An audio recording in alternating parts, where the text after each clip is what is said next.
What's up everybody, it's me E-Man from E-Man's Movie Reviews. After seeing that really awesome mid-credit scene in Ant-Man and the Wasp and learning more about the quantum realm, I'm getting really excited about how Ant-Man and Captain Marvel are all going to tie into Avengers 4. So today I'm going to give you my theory as to how Captain Marvel and Ant-Man will both kick off Avengers 4. Stay tuned.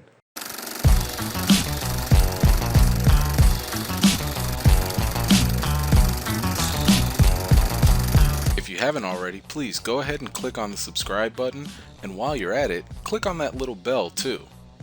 Obviously, this video is going to contain a bunch of spoilers for Ant-Man and the Wasp. So if you haven't seen the movie already, take this as your warning and spoiler alert. Captain Marvel is going to take place in the 1990s according to what we know.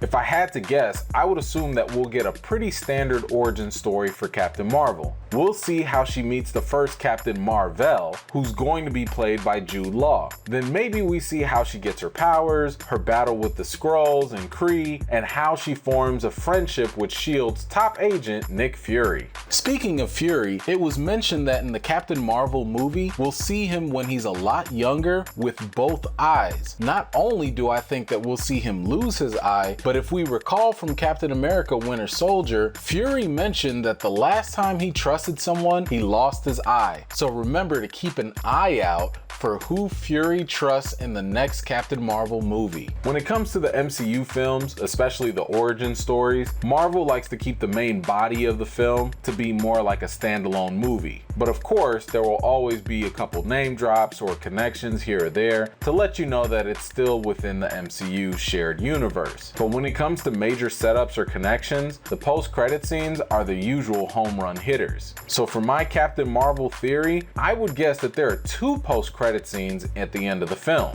The first one would be Captain Marvel giving Nick Fury that intergalactic pager that we saw at the end of Infinity War, and then flying off into space to go handle some major business. The second mid-credit scene would show Captain Marvel flying through space, minding her own business, until she starts getting these images flash across, popping up in her mind, with a voice yelling out, "Hello?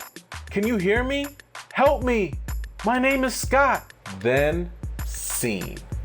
Can you see what I'm talking about? If not, let me help you. If you saw my last video about the quantum realm, then you already know that the quantum realm is going to play a role in Captain Marvel. This is because the quantum physicist that was consulted for Ant-Man mentioned that Captain Marvel would involve the quantum realm in some way. I don't know if that means maybe her powers are tied to the quantum realm or what. But given that quick end credit scene I mentioned earlier, I think a really cool way to bring in the quantum realm would be to do some quantum entanglement. You know, kind of like what Scott Lang and Janet Van Dyne had, except this time make it between Scott Lang and Captain Marvel.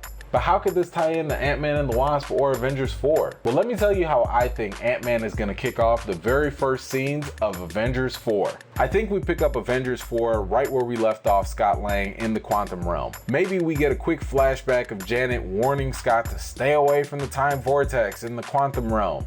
Now, Scott would probably think about trying to escape the same way he did in the first Ant-Man movie. Maybe he tries his new suit's size regulator to grow big, but as we've seen before, it may not always function properly. Then we see Scott starting to lose his mind and be in pain, kind of like what happened to Hank Pym when he first went to the quantum realm. Remember when Scott Lang ignored Hank Pym's warning not to mess around with the size regulator? And when he did that, basically he was able to escape the quantum realm? Well, I think Scott's going to be hard-headed again and ignore Janet Van Dyne's advice and dive right into the time vortex as a way to escape. I mean, seriously, what else would he have to lose? While he's in the vortex, I could see Scott seeing time in various frames, and he sees an image of Captain Marvel flying through space as he yells out at her, "Hello, can you hear me?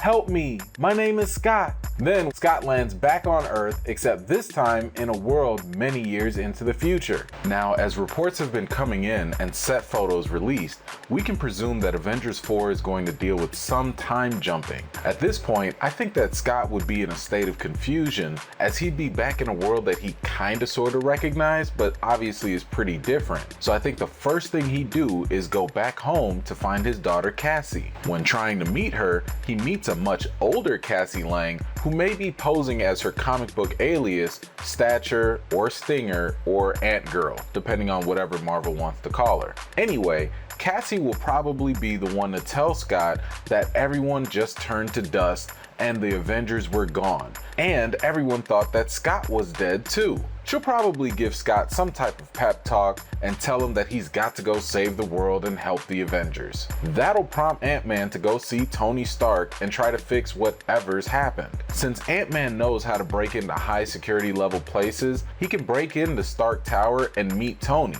Just like in Civil War, Tony may throw out a quip and say, "Who are you again?" Earlier, the Russo brothers gave us a hint by suggesting that some technology from Civil War was going to be used in Avengers 4. I would bet that Tony's barf technology will be used on Ant-Man. Tony can use his device to learn about the quantum realm and time travel. Keep in mind that Tony's barf technology can be pretty helpful. He can use it on Ant-Man to reproduce all of his memories and see exactly what Ant-Man has seen. I could already see Tony zooming in on the chalkboard of Bill Foster's class, or maybe even seeing Ant-Man's encounter with the time vortex. And let's not forget that with the canister of quantum energy Ant-Man collected in the quantum realm, Tony could definitely use that in some way as well. Then the adventure to take down Thanos can begin. Now there's also a possibility that Captain Marvel can access the quantum realm in a different way. So if you saw my last video, you'll remember how I discussed that the quantum realm can be accessed in different ways. We've seen Scott Lang do it by going subatomic, and we've seen Doctor Strange do it through the use of his magic. Could it be that Captain Marvel's cosmic powers enable her to have a connection to the quantum realm too? We don't know exactly how her powers will work in the MCU, but having cosmic related powers that involve alternative energy open up a lot of possibilities. Now, do you think that my theory is maybe, let's go with 45% possible? How do you think that Captain Marvel or Ant-Man will tie into the future Avengers 4 film? Let me know your thoughts in the comments down below. Well, that's all I've got for today. Thank you very much for joining me. If you got the time, please be sure to go check out some of my other videos. If you're new to my channel, please don't forget to subscribe and give this video a thumbs up if you enjoyed it. I've got more videos and reviews to do for you all, and until next time, see you guys later.